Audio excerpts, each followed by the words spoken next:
Andrew Carnegie, A Brief Biography. Andrew Carnegie was a Scottish-American industrialist and philanthropist, who led the expansion of the American steel industry in the late 19th century. Carnegie became one of the richest Americans in history and a leading philanthropist. In his later years, he used his wealth to improve society and encouraged other wealthy people to do the same. He is often regarded as the definition of a self-made man. Andrew Carnegie was born on the 25th of November 1835 in Dunfermline, Scotland, to William and Margaret Carnegie. The family lived in a small weaver's cottage much like all the other houses in the town. The cottage had one main room, which served as a living room, bedroom, and dining room. Half of the ground floor was shared with a neighboring family. Barely a year after Carnegie's birth, the family moved to a bigger house after the demand for heavy damask increased, benefiting his father. Andrew Carnegie was educated at the Free School in Dunfermline, which had been a gift to the town from Scottish judge and philanthropist Adam Rowland of Gask. In his early years, Carnegie was greatly influenced by his maternal uncle, George Lauder Sr., who was a Scottish political leader. Lauder introduced him to the great heroes of Scottish history such as Sir William Wallace, Robert the Bruce, and Rob Roy, and to the writings of poet and lyricist Robert Burns, who is widely regarded as the national poet of Scotland. By 1847, the Carnegies were in great financial difficulty and were struggling to make ends meet. Carnegie's father's weaving business had suffered and the country was starving. Unable to deal with life in Scotland anymore, the family borrowed money from Lauder and decided to move to Allegheny, Pennsylvania, in America, in search of a better life. In September of 1848, they arrived in Allegheny. As soon as the family arrived in America, Andrew Carnegie and his father began working at a Scottish-owned cotton mill called Anchor Cotton Mills.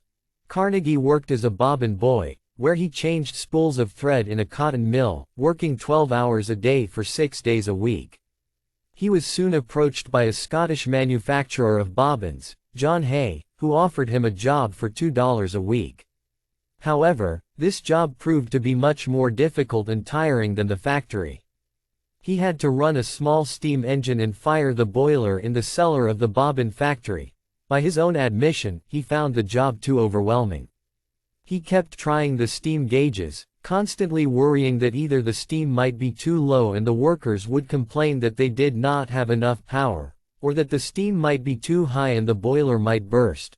In 1849, Andrew Carnegie, aged 14, began working as a telegraph messenger boy for the Ohio Telegraph Company, working out of its Pittsburgh office for $2.50 per week. He got the job on his uncle's recommendation. Carnegie worked hard and sincerely, memorizing all the locations of Pittsburgh businesses and the faces of important men. He learned to distinguish the different sounds produced by the incoming telegraph signals, while also developing the ability to translate these signals by ear, without using the paper slip. He became so good at his job that he was soon made an operator. Even though Andrew Carnegie had not received much formal education, he developed a passion for reading and learning. This passion for reading and learning was further fueled by Colonel James Anderson, who was an educator, U.S. Army officer, and railroad contractor. Colonel Anderson opened up his personal library to working children every Saturday night. Carnegie became a regular visitor and borrower of books from the library. He read widely and with great interest, and the books he read had a profound influence on his cultural and intellectual development. He was grateful to Colonel Anderson for allowing him to use his library, and he made a promise to himself that if he ever became wealthy, he too would help poor children with opportunities to learn and educate themselves.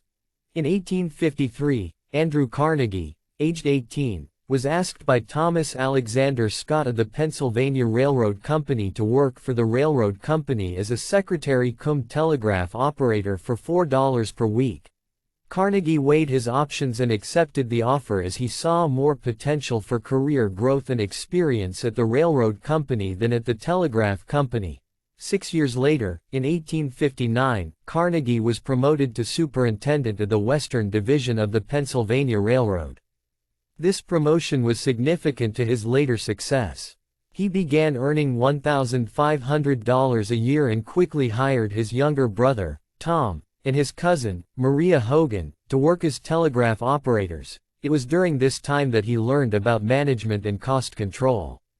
He also made two very important and close connections with John Edgar Thompson, president of the railroad company, and Thomas Alexander Scott, which would later prove quite beneficial for him. While he was serving as the superintendent of the Pennsylvania Railroad Company, Andrew Carnegie began making his first investments with the help and guidance of Thomas A. Scott. Many of these investments included inside trading in companies that the railroad did business with, or payoffs made by contracting parties as part of a quid pro quo. Such corruption was frequently indulged in by Scott and Thompson themselves.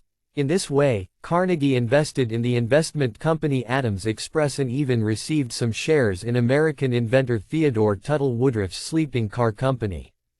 He then reinvested his returns in railroad-related industries such as bridges, rails, and iron. It was through these investments that he slowly began accumulating some fortune. In 1861, during the Civil War, Thomas Scott was appointed as Assistant Secretary of War in charge of military transportation. While he worked in his new capacity, Scott appointed Andrew Carnegie as superintendent of the military railways and the Union government's telegraph lines in the East. Carnegie helped to open up the rail lines into Washington, D.C. that had been cut out by the rebels. It is said that he rode the locomotive that carried the 1st Brigade of Union troops to Washington, and personally supervised the transportation of the forces after their defeat at Bull Run. Under his directions, the telegraph and railroad services rendered great service to the Union cause, helping the forces to their eventual victory. Carnegie's investments in the Columbia Oil Company and in other companies in the iron industry had begun to reap rewards. His investments were highly successful and he was gaining a large fortune from them now. After the war, Andrew Carnegie decided to leave the railroad company and devote his time to the ironworks trade. He established and developed several ironworks, eventually establishing the Keystone Bridge Company and the Union Iron Works, wherein he gave stocks to Scott and Thompson. Carnegie continued to remain close to Scott and Thompson, using this connection to acquire contracts for his ironworks business. His businesses supplied bridges and rails to the Pennsylvania Railroad, which had by then become his best and most profitable client. By the mid-1880s, Andrew Carnegie was controlling the most extensive integrated iron and steel operations ever owned by an individual in America, resulting in his acquiring a massive fortune in the steel industry. Carnegie's steel empire became the largest manufacturer of steel rails, pig iron, and coke in the world, and had the ability to produce approximately 2,000 tons of pig iron per day.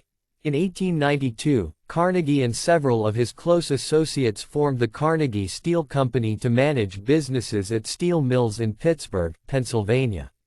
His steel empire grew to include several other iron and steel companies.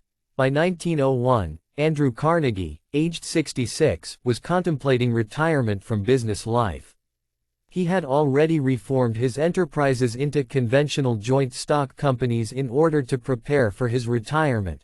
On the 2nd of March 1901, John Pierpont Morgan, America's biggest financier and banker, bought out Carnegie's steel companies and that of several other major producers in the steel industry and integrated them into a single company called the United States Steel Corporation.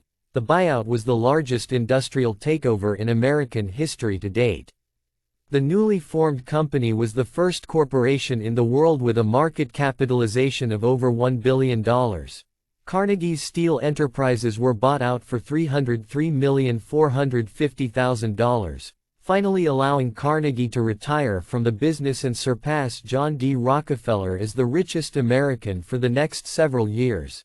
In spite of his tremendous success as a businessman and an industrialist, Andrew Carnegie was much more than just that. He had a literary side to him, with literary ambitions. He frequently contributed articles to various magazines such as the North American Review and the 19th Century. Several of his articles dealt with labor issues. He wrote 4 well-received books on travel: Our Coaching Trip, Brighton to Inverness, and American Four in Hand in Britain, and round the world. Two of his most famous works include Triumphant Democracy, in which he extols the beauty of American democracy over British monarchy, and The Gospel of Wealth, in which he describes the responsibility and importance of philanthropy by the rich. His works on business include The Empire of Business and The Secret of Business is the Management of Men. His autobiography, titled Autobiography of Andrew Carnegie, was published posthumously.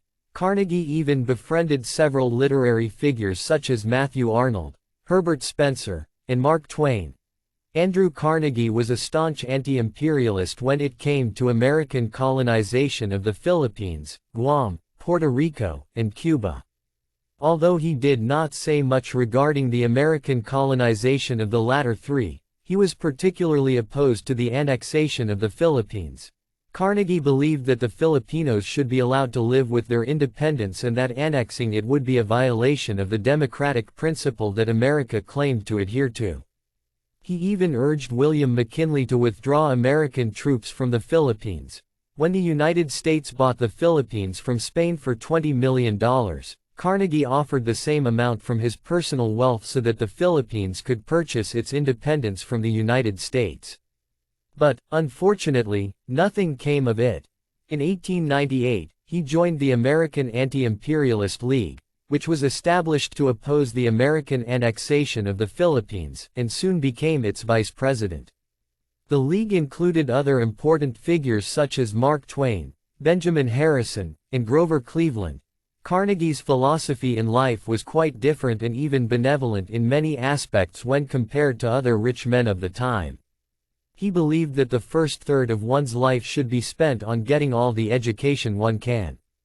The next third should be spent on making all the money one can. And the last third should be spent on giving away all the money earned for worthwhile causes. Carnegie identified as a positivist and was highly influenced by British radical and liberal statesman John Bright. Andrew Carnegie also seemed to hold interesting views on wealth, which was again in stark contrast to most rich men of the time. He believed that progressive taxation and the imposition of heavy estate tax at death were essential and necessary, and that the growing disposition to tax more heavily large estates left at death was an important indication of the growth of a salutary change in public opinion. It was his opinion that the wealth hoarded by men all their lives should be put to proper use for public ends and for the good of the community. Carnegie also believed that money was not as important as the mind, saying that it was the mind that made the body rich. He considered the class that only had money and nothing else to be pitiably wretched. For Carnegie, money was a useful drudge of things higher than itself. He also remarked that amassing wealth was one of the worst species of idolatry and nothing was more debasing than the worship of money. In his final years, Andrew Carnegie dedicated his time and energy to philanthropic activities. He would go on to dedicate the rest of his life to providing funds for the social and educational advancement of society. He established several public libraries throughout America, Canada, Britain, and other English-speaking countries like New Zealand, Australia, West Indies, Fiji, South Africa, and Ireland. The first of his public libraries was opened in 1883 in his hometown of Dunfermline. In total, Carnegie is said to have opened and funded around 3,000 public libraries. Carnegie also invested heavily in educational institutions. He founded the Carnegie Institute of Technology (CIT) at Pittsburgh and the Carnegie Institution for Science (CIS) in Washington, D.C. He also served on the boards of Cornell University and Stevens Institute of Technology. In his native Scotland, Carnegie established a charitable trust called the Carnegie Trust for the Universities of Scotland. He donated $10 million for its establishment, which was then an unprecedented sum. Carnegie was also an important benefactor of the Tuskegee Institute for African American Education, which was run by the African American educator Booker T. Washington, and also funded the National Negro Business League founded by Washington to promote the interests of African American businesses. Toward the end of his life, Carnegie became probably one of the greatest philanthropists of his time.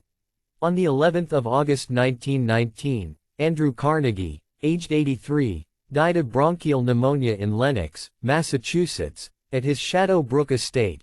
By the time of his death, Carnegie had given away almost 90% of his wealth, while the remaining 10% was given to pensioners, charities, and foundations. Carnegie was interred at the Sleepy Hollow Cemetery in Sleepy Hollow, New York. To many, Andrew Carnegie's life represents the quintessential American dream.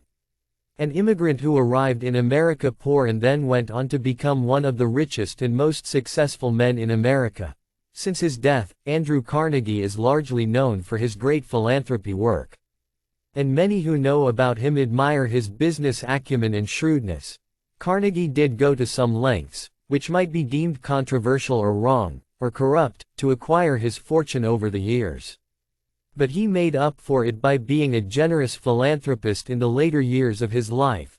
He now serves as an inspiration to people who want to make something out of their lives. He was a self-made man, who educated himself and acquired great wealth and success through hard work, perseverance, and shrewdness. He is a shining example to everyone out there that it does not matter how or where one is born, but through education, hard work, and perseverance, one can go on to achieve whatever one dreams of achieving. Carnegie's legacy continues to live on through his numerous foundations, charities, and universities.